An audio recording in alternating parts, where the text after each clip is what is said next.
Ito po mga ka-idol, mga kamektek. Ang mapapalaban po yung laruan natin na Slatter bukas.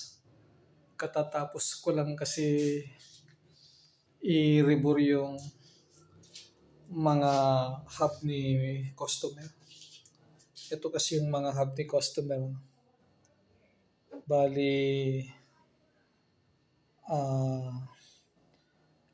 dalawa na pinaribor niya ng 30 mm at saka dalawa na pinaribor niya ng 38 mm. So, yan po yung salangan natin ng slatter. Ito kasi yung slatter natin. Ayan. So, meron siyang crankcase. Meron siyang crank at saka connecting rod. Tapos ito yung ating holder ng boring bar.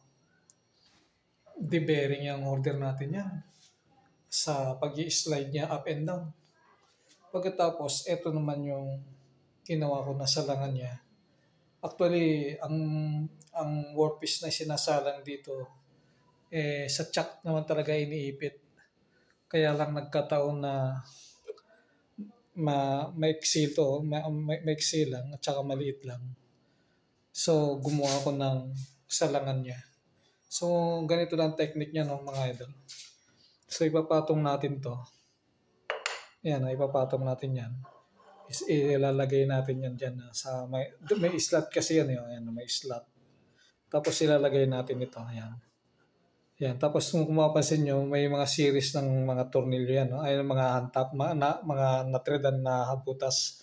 Yan. Diyan papatak yung ating tornilyo ng clamp. Ayun ha. So, sumakatuloy daw. Ilalagay lang natin sa gitna yan. Ayan. Pagkatapos, lalagyan natin ng clamp. Ito yung clamp, oh. So, ipapasok lang natin dyan. Ayan. Oh. Tapos, tornilyo na natin. Oh, ayan. Adjustable yung tornilyo niya. Kasi nga, fix yung location ng mga butas na may thread. Fix. Kaya yung tornilyo, ito, i-adjust na lang natin to. Ayan. So, ibig sabihin, pagka na-tornilyo yan, hindi nagagalaw yan. At pag hindi na gumalaw yan, pwede na natin itong lagyan ng talim para malagyan na natin ng kiwi ang 4 na pirasong hub ni customer.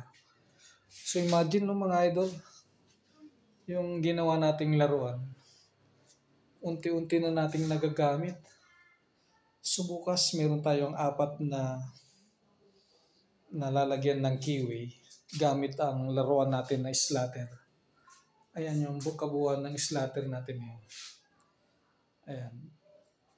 So, bukas, i-update ko kayo habang ginagawa ko tong 4 na mga hub ni customer.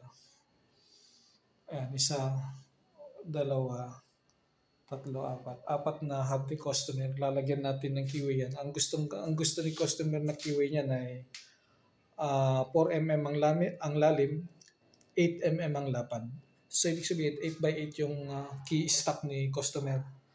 Kaya yun ang sukat ng kiwi niyan. 4 mm ang lalim, 8 mm ang lapad. Ayan.